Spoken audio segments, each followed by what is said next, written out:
What's good, everybody? It's your boy First Degree, back at you with another video. And man, do we got to talk about the segment between Seth Rollins and Big Bronson Reed.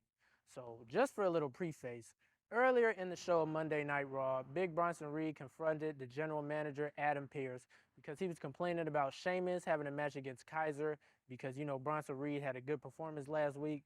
Now, I just thought it was one of those throwaway segments, nothing of it. I figured that next week, Bronson Reed was probably going to, call out Sheamus, something like that. Something basic what he's been doing. What actually came of it, though, I was not expecting, and I got to give a big bravo to Triple H and the creative crew because this is the type of stuff us WWE fans have been looking for, when it comes to building guys up for a long, long time. Now, Seth Rollins and CM Punk had a confrontation on Monday Night Raw, and we all thought it was going to come to a blows until Drew McIntyre interrupted, antagonized CM Punk by flashing, the bracelet that he stole from Punk of, CM Punk's wife and his dog's name, and CM Punk ran after him, confronted him, and kind of left Seth Rollins high and dry. Now, I'm sitting there just watching, thinking, I'm like, dang, bro, why do they keep third wheeling Seth Rollins in this rivalry? Like, what is his place? What is he going to do? Because the clear plan is for Seth versus CM Punk at Mania. And I'm like, man, they got to have something for him to do in the meantime.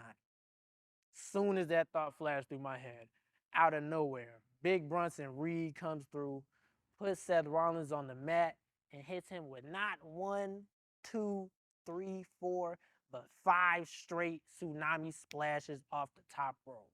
I'm talking about full 300 pounds to Seth Rollins in the guts, bro. Got him bleeding from the mouth. He just flat out just destroys him.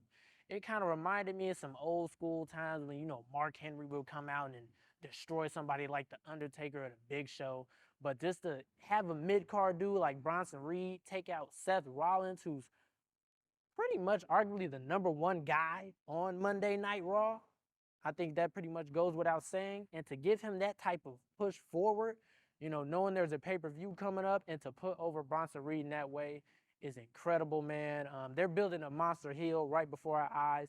I just hope, it doesn't come of nothing. Like, even if Seth Rollins ultimately wins this rivalry, you got to make Bronson Reed look good, man. You got to have him at least beat Seth Rollins maybe one time.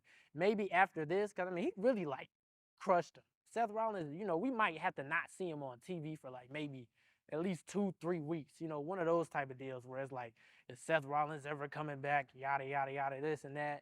And that can lead straight into their match on the pay-per-view. And then, they can do whatever it is they will going forward with that. But yeah, man, WWE with a very brave, in my opinion, brave, daring segment, putting over Big Bronson Reed. I enjoyed it. Let me know what you guys thought in the comments below about this segment. And what are your predictions for the rivalry going forward?